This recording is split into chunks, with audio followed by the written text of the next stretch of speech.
Proving again that negative news sells, the Wall Street Journal picked up on some very inaccurate data, splashed it all over the headlines, saying that 500,000 more sellers than buyers, which is potentially leading to a housing bubble.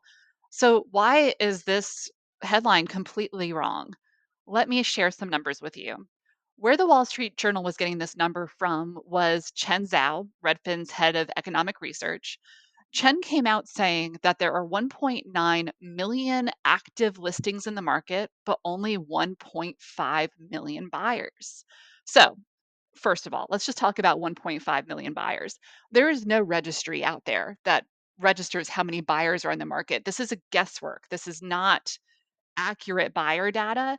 So, I want to point that out first. The next thing I want to point out is that Redfin is saying 1.9 million active listings, but other very trusted places like realtor.com and NAR are saying vastly different numbers.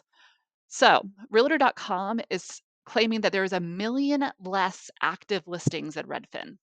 So Redfin was basing that big headline on 1.9 million.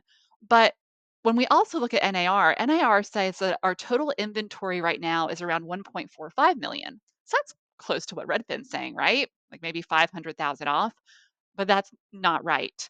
NAR is saying total inventory, which means that houses that are already under contract are included in that number. When you back out listings that are under contract, it is much closer to realtor.com's number. And then if Redfin's buyer number is correct of the 1.5 million buyers, that means there's more buyers in the market than active listings. So that headline is completely wrong. And then also, when we turn to market futurists who are very, very trusted in this market, this is a list of them here, a list of panelists from Fannie Mae. They gave a second quarter housing price appreciation forecast for 2025. They did this in May. So this is very recent data. Chen Zhao is on this list, the man that I mentioned earlier, who gave that huge. There's so many more listings. Markets going to hell in a handbasket. So Chen is saying that there's going to be a negative 1% depreciation in our housing market in 2025.